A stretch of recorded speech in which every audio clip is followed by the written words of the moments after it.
আসসালামু আলাইকুম। 3ds Max এর বেসিক টু অ্যাডভান্স টিউটোরিয়াল কোর্সের 41তম টিউটোরিয়ালে আমি ক্যাটকোরের পক্ষ থেকে আপনাদের সাথে রয়েছে মোহাম্মদ রাকিব। আজকের টিউটোরিয়ালটিতে আমরা 3ds Max এর ডিসপ্লেস মডিফাই নিয়ে কাজ করব। সো চলুন শুরু করা যাক।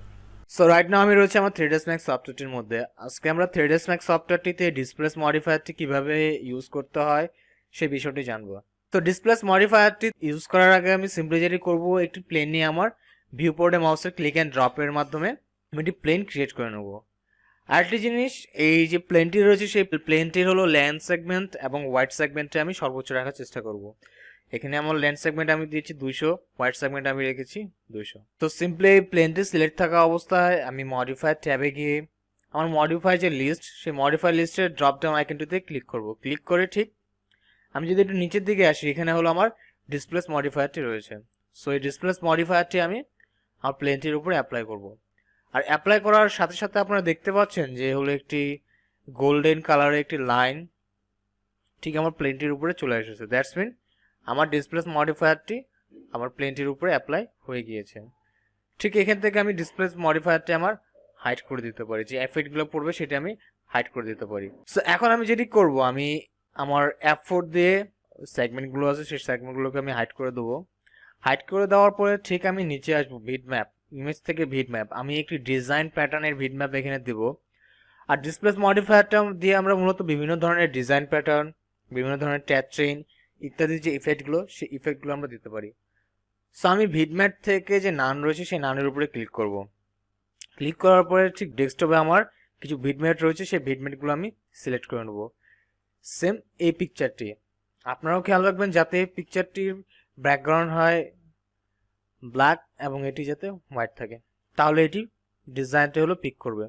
সো এটি সিলেক্ট থাকা অবস্থা আমি যদি ওপেন করি, ওপেন করার পরে ঠিক এখানে স্ট্রেংথ নামে একটি অপশন রয়েছে, অর্থাৎ আমার যে ডিজাইনটি থাকবে ডিজাইনটি স্ট্রেংথ কতখানি হবে। সো আমি থেকে যদি এখান থেকে যদি আমি স্ট্রেংথ পাঠাই, তাহলে আপনারা দেখতে পাচ্ছেন যে আমার ডিজাইনের যে প্যাটার্নটি, সেই প্যাটার্নটি আমার প্লেন থেকে খানিকটা অংশ উঠে যাচ্ছে। ঠিক ড্যাকেসি বলতে বোঝাচ্ছে হলো এই জিনিসটি কতটি শো করবে, কতটি ভ্যালুয়েবল হবে। আর ঠিক তার নিচে রয়েছে হলো ব্লুর, অর্থাৎ এই জিনিসটি কতটি স্মুথ হবে, ব্লুরটি দিয়ে সেটি নির্দেশ করা হয়।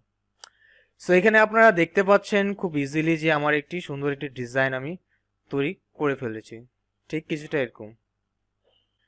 আমি যদি আপনাদেরকে দেখাই, আর এটা দিয়ে আমরা বিভিন্ন ধরনের যে ট্যাকট্রেনের ইফেক্টগুলো, সেই ট্যাকট্রেনের ইফেক্টগুলো আমরা দিতে পারি। সো আমি সিম্পলি যেটি করবো, এটিকে আমি ক্লোন করে নেব রাইট বাটন ক্লিক করে, অ্যান্ড আমি কপিতে রাখবো।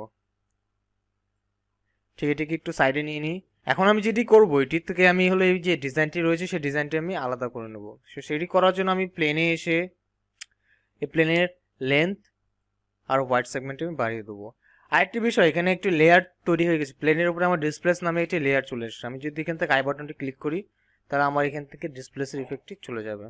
আবার আইটি অন করে নিলে আমার ডিসপ্লেসের এফেক্টটি আমি দিতে পারবো। সো আমি পার্সপেক্টিভ থেকে সিম্পলি আমার টপ ভিউ পোর্টে গিয়ে আমি একটি বক্স নিয়ে নেবো।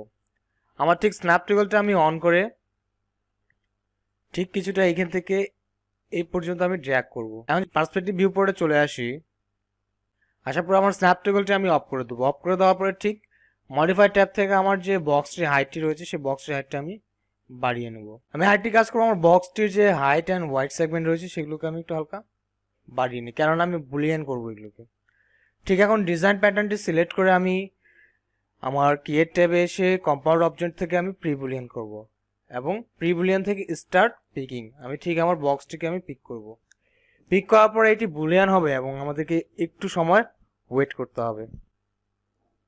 সো দ্যার ইউ গো, এখান থেকে যে আমার ডিজাইন প্যাটার্নটি, সেই ডিজাইন প্যাটার্নটি আমার আলাদা হয়ে গিয়েছে। আমি ফ্রন্ট ভিউ থেকে এটিকে আমি রোটেট করে নিই।